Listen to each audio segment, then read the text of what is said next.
Cars 3 trailer. I'm just gonna go through and just watch it and give some thoughts on it.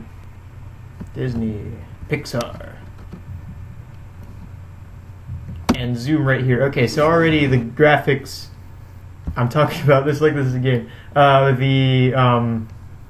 Well, yeah, their graphics. They're definitely darker, grittier. It looks like something that's out of like a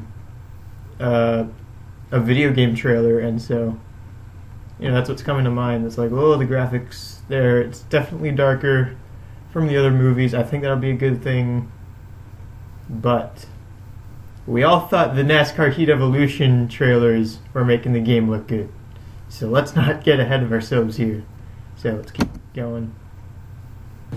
Oh, also, let me go back a little bit. Oh shoot, that's too far back. Come on, please. All right, here. We have a lot of I don't even know what they're called. Endurance cars here. Later on, you'll see the hybrid engine sound from the electric hybrid cars, and they're on this huge. Or we'll get to that, but they're lower to the ground. They look less cartoonish in the first movie. Here, the cars in the first movie, they had these like huge fenders, huge rounded off parts that made it look really cartoonish, really like child friendly, I guess. But this one looks a lot more like NASCAR. I think that's great. That edge right here is smooth, and small thing, but it's worth noting. Here, catch fence. Again, looks really nice. It's a lot grittier this time. You get a good sense of speed from the cars.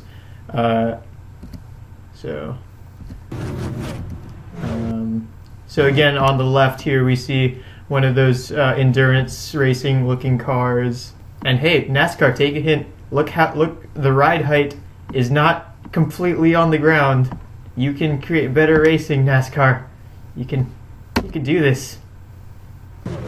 Is that Lightning's wheel? Let me go see real quick. Okay. It's a wheel. Pack racing, Brian France. Look, it's pack racing. And you get more of those. I'm going to replay that real quick. Oops, too far. I'm going to go back there so you can hear the engine sound I was talking about. Oh, okay, here. But this Speedway looks huge. It looks like JGIR. It reminded me of JGIR Speedway. Oh no, it's not. It's just JGIR from NR 2003. It just looks like one of these huge super speedways. So yeah, that's something to watch out for. In the first Cars movie, they were obviously at some short track or mile track, like looked like a mix of Dover, Bristol, and Darlington, sort of. Let's keep moving. As I'm editing this video, something I forgot to mention is that this is another example of like the really nice visuals by Pixar. In the background, in the distant stands over there, and even in the mid-ground with the RVs and stuff, it looks a lot less clear because, in real life, as things get farther away, it's harder to see them. And that's something that wasn't in the first Cars movie. And, whether it's just the software wasn't as great back then, or maybe it was because it was a night race in the first movie, things were a little different. But I still think this looks a lot more realistic, and I think Pixar is on the right track in terms of visuals. You can't really tell from that shot, but yeah, frame by frame. Let's keep going. Oh, wait, you're on. I'll let you hear the engine sound. But first of all, you have that those kind of stock cars from the 2000s eras on the sides, and you have this. All of a sudden, this I think this is going to be like the new guy that's going to come into the new main character that's going to come into the thing. Second thing I forgot to mention is that this blend of old stock cars from the 2000s era and these new endurance style LMPs is that this is the kind of Cars race mixing, I guess, that Pixar was trying to accomplish in Cars 2 with the World Grand Prix.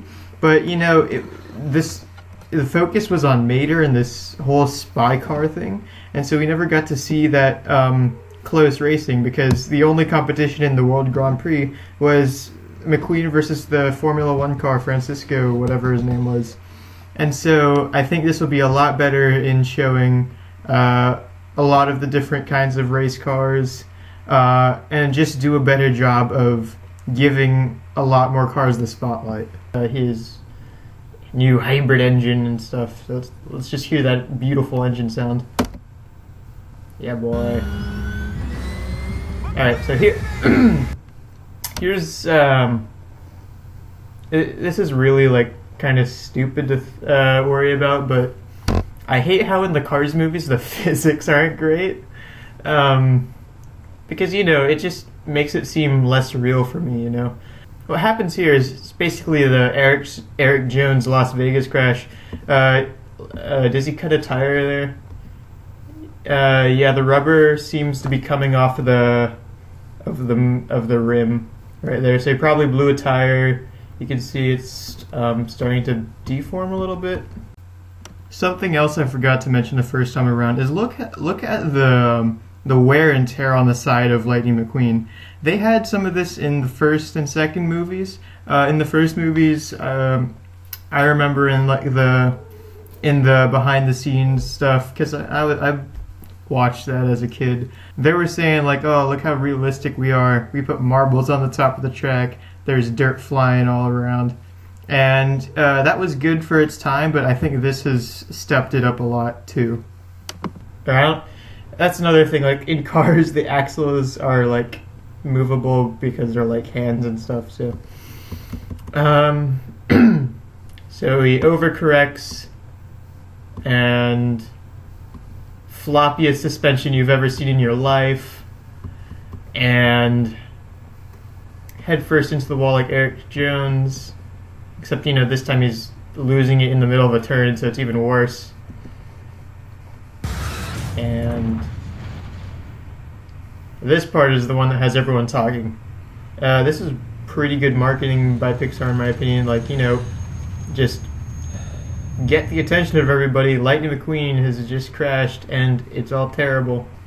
So yeah, his tire did blow, because you can see the right rear and the back is, the rubber's just shredded. McQueen, you gotta come in for tires! Okay.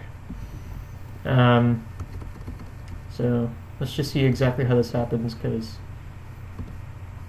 yes, you know, the spin out it didn't look realistic to me. This roll though, it looks pretty realistic. So yeah, I'm happy with that. I'm not happy that McQueen might die, but, you know, I'm happy that it looks good at least. Because that was the thing with the with Richard Petty in the first movie crashing. It was sort of realistic, but it went on for so long. It was just like, are you gonna stop? And, you know, all his kinetic energy had to have worn off by then. It just doesn't seem real. And, you know, that doesn't really matter really in terms of, you know, storytelling and movie making. But, you know, I'm a NASCAR fan. I want physics. From this moment, everything will change.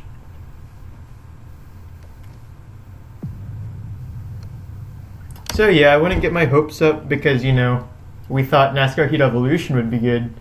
But, you know, don't count it out. I think there's a chance it'll be good.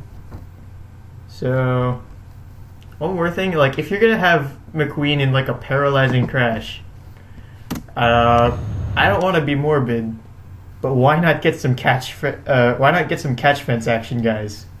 Like, this is your opportunity, Pixar, to show some like terrible crash. Just saying. Final time I'm going to interrupt myself. I just want to put this out there. Aging NASCAR driver gets taken out of the sport temporarily by a crash and has to slow down life and all that stuff in order to get back to race. Does this story sound familiar? And that's about it. So wait till the movie comes out.